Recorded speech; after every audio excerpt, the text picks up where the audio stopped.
നമ്മളിപ്പം ബിസിനസ്സിന് ഒരു എക്സ്പാൻഷൻ മോഡിലാണല്ലോ ഇപ്പം നിൽക്കുന്നത്. ഹാഫ് ഓഫ് ദ ജേണി എന്ന് പറയാം. അപ്പോൾ റീച്ച് ആയിട്ടുണ്ടാവും ആ ലെവലിലേക്ക്. ഇനി നെക്സ്റ്റ് ലെവലിലേക്കുള്ള എക്സ്പാൻഷനിലേക്കാണ് പോകുന്നത്. നിങ്ങളുടേതായിട്ടുള്ള ഒരു സ്ട്രഗിളിങ്ങും എല്ലാം കഴിഞ്ഞാൽ ഗ്രോയിങ് കഴിഞ്ഞു. നെക്സ്റ്റ് ലെവലിലേക്കാണ് ഇപ്പോൾ നമ്മുടെ കമ്പനി പോയിക്കൊണ്ടിരിക്കുന്നത്. അവിടെ നിന്നാണ് നിങ്ങൾ ഫ്രാഞ്ചൈസിങ് എന്നുള്ള ഓപ്ഷൻ ചൂസ് ചെയ്ത്. അങ്ങനെയാണ് നമ്മൾ അസോസിയേറ്റ് ചെയ്യാനുള്ള റീസണൊക്കെ അതാണ്. അങ്ങനെ വരുമ്പോഴും ഇപ്പോൾ ഫ്രാഞ്ചൈസി അല്ലാതെ തന്നെ എക്സ്പാൻഡ് ചെയ്യുന്ന ബ്രാൻഡുകൾ ഉണ്ട്. അപ്പം ഇത് നമുക്ക് ഫ്രാഞ്ചൈസി എടുക്കാൻ വരുന്ന ആൾക്കാർക്ക് ഇന്ന് എന്തുകൊണ്ടാണ് നിങ്ങളൊരു ഫ്രാഞ്ചൈസി മൊമെന്റ് അല്ലെങ്കിൽ ആ ഒരു ഓപ്ഷൻ ചൂസ് ചെയ്യാനുള്ള കാരണം എന്താന്ന് പറയുകയാണെങ്കിൽ അവർക്ക് ഒന്നുകൂടി എളുപ്പമാണ്. നിങ്ങളെ സൈഡിൽ നിന്ന് അത് മനസ്സിലാക്കാൻ ഒന്നുകൂടി എളുപ്പമാണ്. ഇപ്പോൾ നമ്മൾ ഫ്രാഞ്ചൈസി എന്തുകൊണ്ട് ചൂസ് ചെയ്തു എന്നുള്ളതിൻ്റെ ഏറ്റവും സിമ്പിളായിട്ട് പറയാമെന്നുണ്ടെങ്കിൽ, നമുക്ക് ഫാസ്റ്റായിട്ട് നമ്മളെ ബ്രാൻഡിനെ എല്ലാവരിലേക്കും എത്തിക്കണം എന്നുണ്ടെന്നുണ്ടെങ്കിൽ നമുക്ക് ഫ്രാഞ്ചൈസി ആണ് ഇപ്പോഴത്തെ ഏറ്റവും ബെസ്റ്റ് ഓപ്ഷൻ. കാരണം നമ്മളെ ഒരുപാട് നല്ല പാർട്ട്നേഴ്സാണ് ശരിക്കും ഈ ഫ്രാഞ്ചൈസിയിലേക്ക് വരുന്നത്. കാരണം ഈ ബ്രാൻഡിനെ മനസ്സിലാക്കുന്ന, ഈ ബ്രാൻഡ് വളരണമെന്ന് മനസ്സിലാക്കുന്ന, അപ്പോൾ അവരെന്തുകൊണ്ട് ചൂസ് ചെയ്യണം എന്ന് ചോദിക്കുമ്പോൾ ഏറ്റവും സിമ്പിളായിട്ട് പറയാന്നുണ്ടെന്നുണ്ടെങ്കിൽ ഞങ്ങൾ പ്രൂവൺ.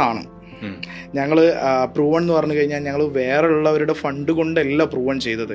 ഞങ്ങൾ ഈ പറയുന്ന ചെറിയ ക്യാപിറ്റൽ കൊണ്ട് സ്റ്റാർട്ട് ചെയ്ത് ഞങ്ങൾ അതിനെ ഡെവലപ്പ് ചെയ്ത് അതിൽ നിന്ന് വേറെ ബ്രാഞ്ചുകൾ സ്റ്റാർട്ട് ചെയ്ത് ഞങ്ങൾ ഒരു ഏകദേശം 5 വർഷം ഒരു 7 ബ്രാഞ്ചസ് ഞങ്ങൾ ഓണായിട്ട് ക്രിയേറ്റ് ചെയ്തിട്ടുണ്ട്.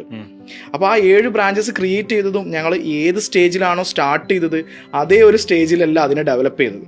അതിനെ ഡെവലപ്പ് ചെയ്തെന്ന് പറഞ്ഞു കഴിഞ്ഞാൽ എങ്ങനെ വേണം ഒരു ഫ്രാഞ്ചൈസി എടുക്കുന്ന ആൾ നോക്കി കാണേണ്ടത്, ആ രീതിയിലേക്ക് അതിനെന്ത് ചെയ്തിട്ടുണ്ട്, ഞങ്ങൾ വലുതാക്കിയിട്ടുണ്ട്.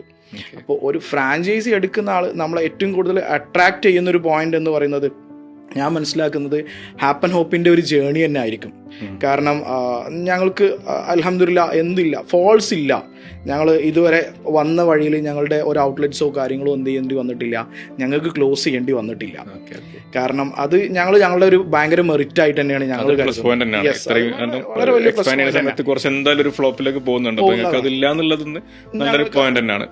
പിന്നെ അതേപോലെ തന്നെ ഞങ്ങൾ പുറത്തുനിന്ന് വേറെ ഫണ്ടോ ലയബിലിറ്റീസോ എടുത്തിട്ടല്ല ഞങ്ങളിതൊന്നും ചെയ്തിട്ടുള്ളത് എന്നുള്ളത് ഞങ്ങളുടെ എപ്പോഴും ആരോടും പറയുന്ന ഒരു കാര്യമാണ്. ഞങ്ങൾ പോസിറ്റീവായി, ഞങ്ങളുടെ പോസിറ്റീവായിട്ടും ഞങ്ങളുടെ മെറിറ്റ് ആയിട്ടും ഞങ്ങൾ സംസാരിക്കുന്നതാണ്.